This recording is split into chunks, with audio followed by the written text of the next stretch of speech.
Hey, this is GunsmithBeard back with another gun video. And so first, welcome back. And if you're new, also welcome. Glad to have you. So first I want to thank all of my channel supporters. So big thank you to Brownells, also to SwampFox Optics, and lastly, Shooter Innovations. Thank you guys. I appreciate all that you do and help me do for my channel and support us as we make content. So I've always liked CZ firearms. I've owned some of their carbines, the Scorpion line. I've shot those Scorpion pistols. I really like them. I've even shot their handguns, but to be completely honest, I've never owned one of their handguns. So last week was the final straw for me, I guess. I saw a really good deal on Brownells website on a CZ, and so I picked up the P09. And obviously this is a 9mm pistol, and it has several features that I really like, especially this pistol being sub $500. I think it's a really good deal for what you get. And we'll talk obviously more in depth on the bench about what are those features and what does it really offer for the money. But this is a very nice pistol. It's very clean, it's very skinny. It fits the hand really well, and it has a lot of options too for that. But anyway, let's talk about this pistol on the bench and see what you get for the money.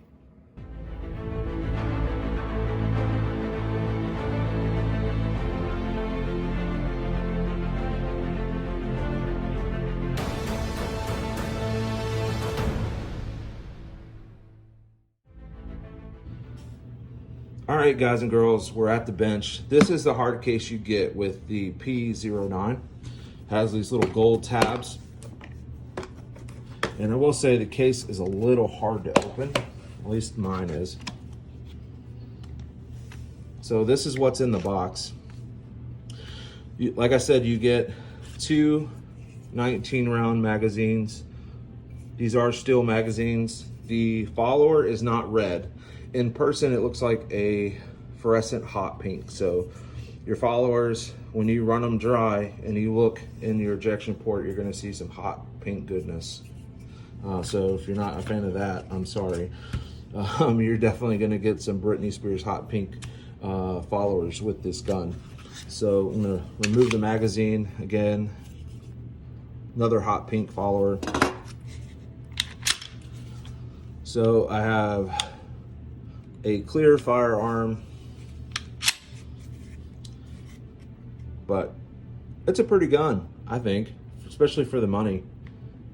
So you have a decocker, ambidextrous decocker lever that drops your hammer safely without firing it. One of the things you'll notice is the stippling isn't super aggressive. The back straps are replaceable. So if you don't like this back strap, you do get a couple other options. The design, like the texture, remains the same, but the size is different. So I'm guessing you're gonna get a small, medium, large. So you get that. If you don't like the ambidextrous decocker lever, there is, looks like a delete kit. And then some more miscellaneous tools. So let's talk about this trigger. So if you look at the trigger shoe, it's not 100% a flat trigger, but it's also not 100% a curved trigger. Even though it does have a curve to it, it's more flat. It's definitely a skinny trigger shoe. So I think they call this the Omega trigger or Omega trigger system.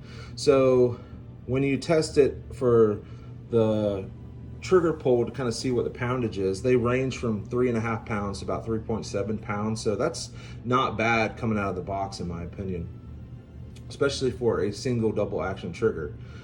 I think that's a pretty good rendering for what you get from the factory. Usually you get pretty heavy triggers, which this one definitely was not when I tested it. You do get the 1913 rail for weapon lights.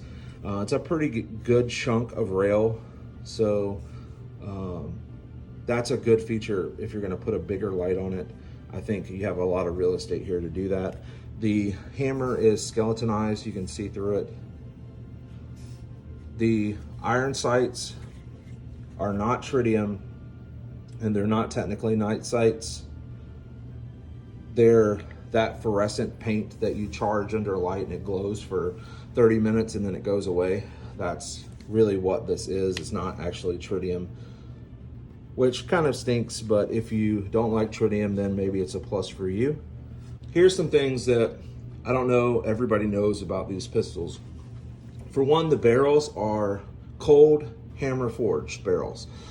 And I know in the AR world and even AK world, that is something that's super sought after because of the life of those barrels tend to be a lot longer if they're cold hammer forged. So the barrel is about 4.5 inches long. The overall length of the pistol itself is about 8 inches. The weight, which I know a lot of guys get caught up in the weight, is it's about 31 ounces. So it's not terribly heavy. In my opinion, it's light and it's well balanced. When you hold it in the hand, I feel like most of the weight is back here, so it's not top heavy or nose heavy, as a lot of guys would call it. It feels really good in the hand. Plus, one thing I do like is this little serration or texture here to keep your finger on the frame when you're not, when the pad of your finger isn't on the trigger shoe. I really like that a lot. Plus, when you grip, your thumb has a place to go, so it has a nice textured place already on the frame. So they definitely thought about these things in the design, which I really appreciate. The slide is skinnier. One of the things I noticed when I first picked up my First Cz to shoot and see if I'd like it is the frame is much thicker than the slide. And the reason a lot of companies are doing that is because if the slide is a lot thinner and there's less mass, it tends not to recoil as much. Muzzle flip or muzzle rise, when you have less mass on the slide and more mass on the frame, it tends to be a flatter shooting gun without getting into compensation, without getting into porting and all that stuff. This is a good way to do that, is to thin this out. And they tri-cut, in my opinion, and they ran a little bit thicker frame. That would aid in helping it from being so snappy or for having a lot of muzzle flip as you're shooting. So besides, grip, I think the grip allows you to get pretty high up, especially with this little beaver tail right here. You can kind of ride pretty high up. That's another way to get really bad muzzle flip, is if your grip is terrible and you have a gap down here, your gun's going to be doing this when you're shooting it. You won't have good control. So as far as the design, as far as the money, I think you get a lot for the money. It's a CZ pistol. They're very well known. They have a good reputation. Even though it's not a US made pistol, I think CZ has earned the right to have a high quality pistol. So I definitely would recommend this pistol. I have shot it. It does really well. All right, guys and girls, that wraps up this video. So again, as always, thank you for your time. And make sure you like the video, and if you're not subscribed, please do us a huge favor and subscribe. And as always, I will catch you in the next one.